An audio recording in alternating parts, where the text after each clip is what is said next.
Hello everyone, welcome to Scream. I'm Viola. Sorry for the delay because I just got back from the 2-week vacation at home. And over the past week, I was busy dealing with my translation work.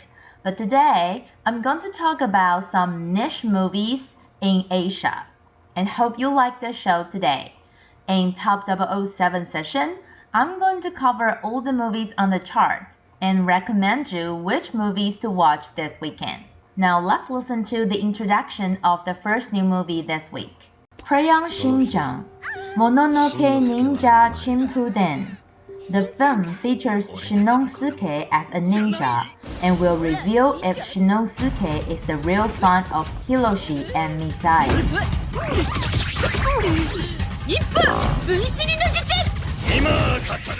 The first new movie we're going to talk about today is a Japanese anime.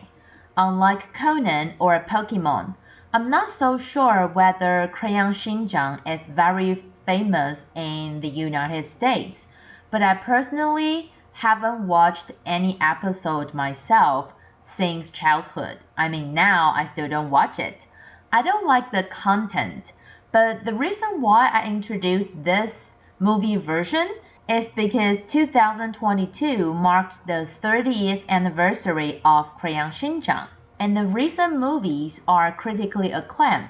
So if you are a fan of Crayon Shin-chan, I recommend you to watch this one. And the plot of the latest movie version is about a mysterious woman with a 5-year-old boy stay at the protagonist's home, but some ninjas attack them. And that's how the real identity of the mysterious woman is revealed. She's actually a ninja escaped from a ninja village. While all the ninjas are chasing her, they think that Crayon Shin-chan is the mysterious woman's son. And that's the reason why Shin-chan is kidnapped as well. So actually, I think the plot sounds very interesting this time. It's related to ninja. And last time, it was related to the kindergarten Crayon Shin-chan and his classmates go to. So one storyline is about the mysterious woman and Shin-chan got kidnapped, and the other one is in the ninja village. People are guarding the belly button of the earth. I know it sounds really weird, but that's what it is. And I guess everything related to Crayon Shin-chan is very weird.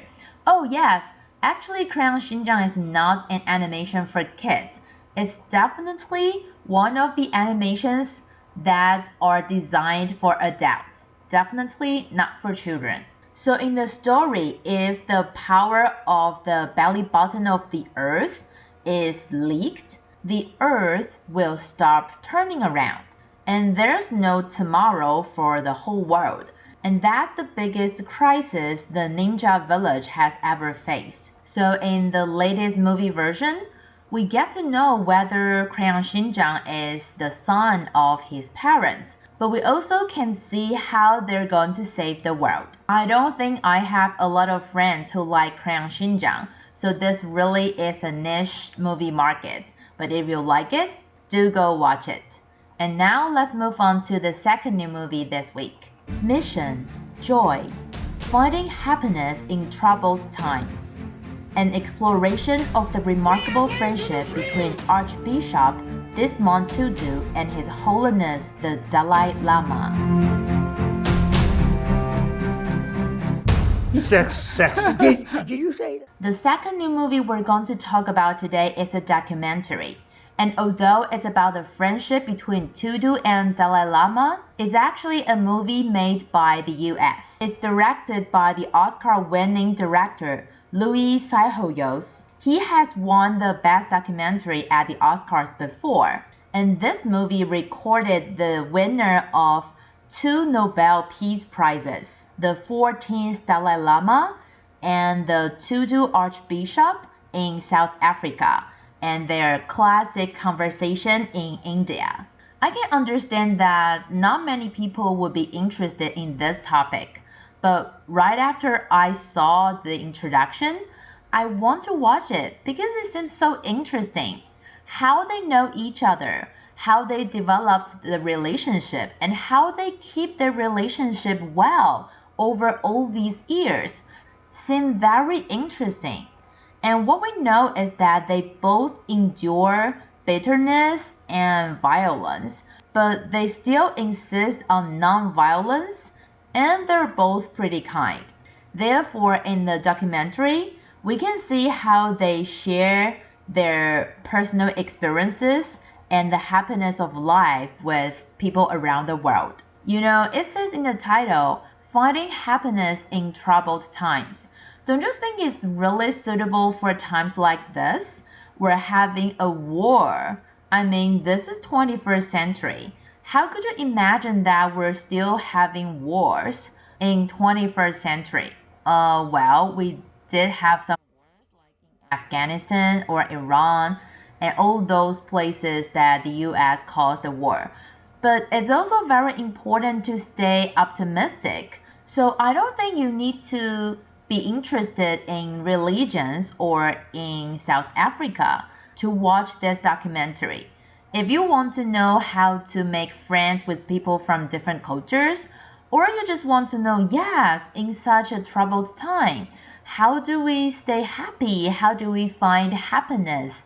You can watch this movie, or you can just enjoy the friendship between the two protagonists, and you might understand the reason why they received Nobel Peace Prize. And before we move on to Top 007, let's review what we had from last week first.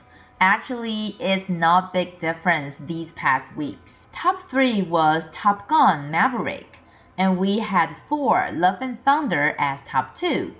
Top 1 was Minions The Rise of Gru. And now, let's listen to Top 7 to Top 4 this week.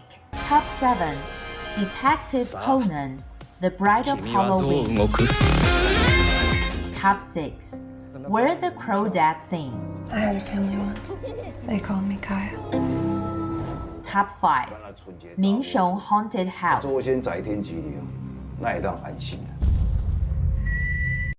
Top 4 Nope. What if I told you that today? Wait, how come all the movies on this part of the chart, top 7 to top 4, are either scary movies or thrillers? You know, not the exciting kind of thriller, but the horror style kind of thriller. I guess it's just a coincidence that it's the ghost month, lunar ghost month in Asia. But let's take a look at each of them. Top 7, Detective Conan, The Bride of Halloween. Halloween's not here yet. And I know Conan's not scary, it's not horror. But if you've seen Conan, you will know that wherever Conan is there must be dead body. That's just how it is. So we already have one movie related to murder. And then top 6, Where the Crawdads Sing, is about a murder. So again, Where the Crawdads Sing is not a horror, but a mystery. So if you're interested in detective movies, you probably will love Detective Conan and Where the Crawdads Sing. But I just don't think it's too dark for summer. I thought summer is supposed to be happy. And then we have Mingsheng Haunted House. This is definitely released because of the Lunar Ghost Month. Actually, it's a Taiwanese movie. According to, I don't know if it's folklore or real story or just, I don't know, hearsay. Mingsheng Haunted House is a really scary haunted house in Mingsheng. So I'm not going to even watch the trailer. But I'm pretty sure for people who love ghost movies, this is probably very ideal for them these days. And last but not least, Nope. Nope, again, it's, oh wait, but this is a horror. I mean, it's not the ghost kind of horror, but if you've seen the director's previous works, you know what I mean about horror and how they scare people. So I really don't think top 7 to top 4 this week is suitable for chicken like me. Yes, I'm super timid, so don't persuade me to watch any of these 4 movies. Let's move on to top 3 to top 1. I'm looking forward to these. Top 3, Top Gun, Maverick.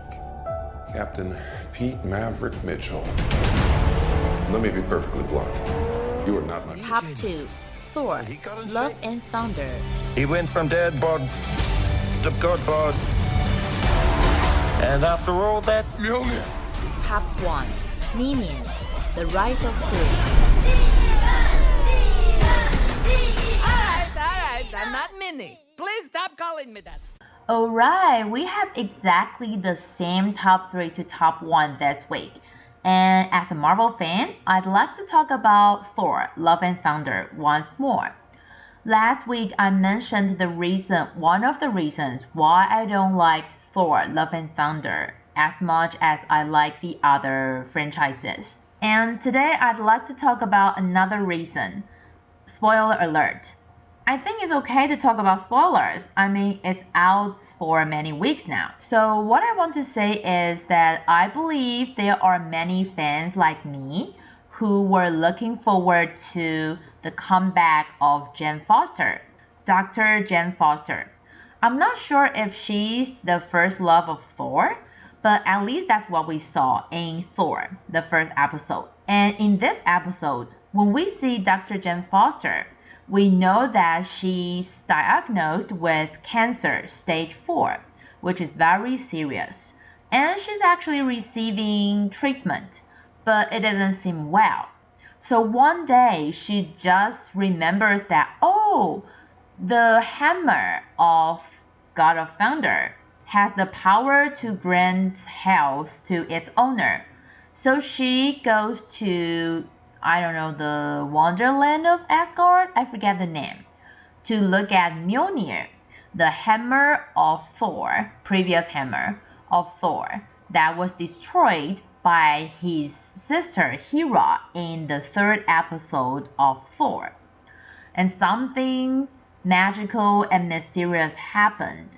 The hammer pieced itself back and serves Jane. Sounds really good, so what's wrong with it? My problem is, if you want Jane to look for Mjolnir for its power of health, then why do you kill Jane in the end? So are you telling me that cancer is much powerful than Mjolnir? What? What's the point? And although we know that Jane is in the Asgard version of Hall of Fame, and now we have multiverse, she might be able to come back in other Marvel Cinematic Universe movies, but I just don't like this ending.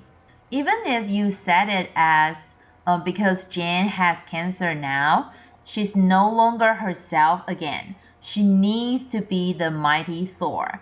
And that would be a perfect origin movie for mighty Thor, don't you think?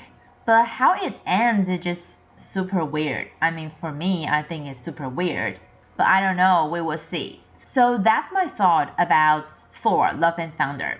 What do you think? Please share with me.